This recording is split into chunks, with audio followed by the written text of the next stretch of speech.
ہزاروں سال پہلے کی بات ہے۔ یہ زمین بالکل ویران تھی، نہ انسان نہ شہر، بالکل ویران۔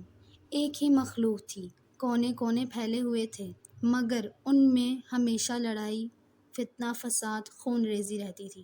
وہ تھے جنات۔ پوری زمین میدان جنگ کی طرح تھی۔ اب یہ منظر اللہ کے سامنے پیش ہوا۔ اللہ نے فیصلہ فرما دیا، زمین کو اس فساد سے پاک کر دیا جائے۔ فرشتوں کو حکم دیا گیا، زمین پر فرشتے اترے اور پھر جنات کو ختم کرنا شروع کر دیا۔ جنات نے بھی حملہ کرنے کی کوشش کی، مگر اللہ کے حکم کے سامنے بے بس تھے۔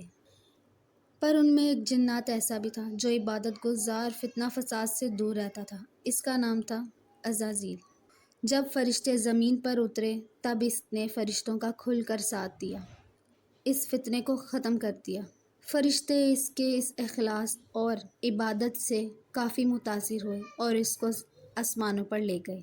اب عزازیل فرشتوں کی محفل میں رہنے لگا۔ وقت کے ساتھ ساتھ اس کی عبادت اور اس کے علم میں اضافہ ہوتا گیا، تاکہ اللہ کے ہاں بھی اس کا مقام، اس کا درجہ بلند ہوتا گیا۔ لیکن عزازیل کے دل میں ایک خاموش خواہش تھی کہ اللہ تعالیٰ اس کو ہی زمین کا خلیفہ بنائیں۔ اس کو بہت یقین تھا کہ اللہ تعالیٰ اس کو ہی منتخب کریں گے۔ اب اللہ تعالیٰ کی طرف سے ایک اعلان ہوا۔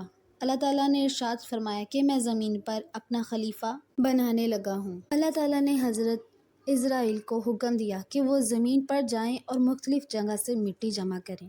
یہ مٹی مختلف رنگ کی تھی، کوئی مٹی سخت تو کوئی مٹی نرم۔ اس مٹی سے اللہ تعالیٰ نے ایک نئی مخلوقات کو پیدا فرمایا۔ جب پہلے انسان کی تخلیق مکمل ہوئی تو اس کا نام آدم رکھا گیا۔ اللہ تعالیٰ نے حضرت آدم علیہ السلام کی صورت مکمل فرمائی تو اپنی روح ان میں پھونک دی۔ جیسے ہی روح داخل ہوئی تو وہ ایک جیتے جاگتے انسان بن گئے۔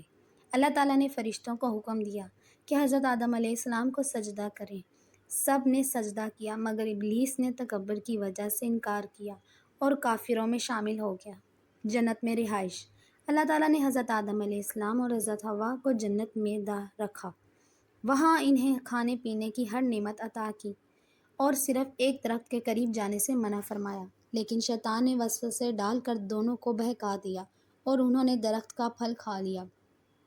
زمین پر بھیجنا۔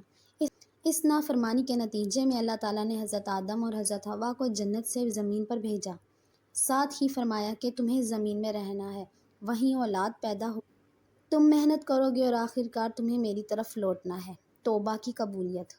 حضرت آدم علیہ السلام نے اللہ تعالیٰ سے معافی مانگی۔ انہوں نے یہ دعا پڑھی، اے ہمارے رب، ہم نے اپنی جانوں پر ظلم کیا، اگر تو ہمیں معاف نہ کرے اور رحم نہ فرمائے تو ہم خسارہ پانے والوں میں سے ہو جائیں گے۔ اللہ تعالیٰ نے ان کی توبہ قبول فرمائی۔ یہی سے انسان کی زندگی کا آغاز ہوا۔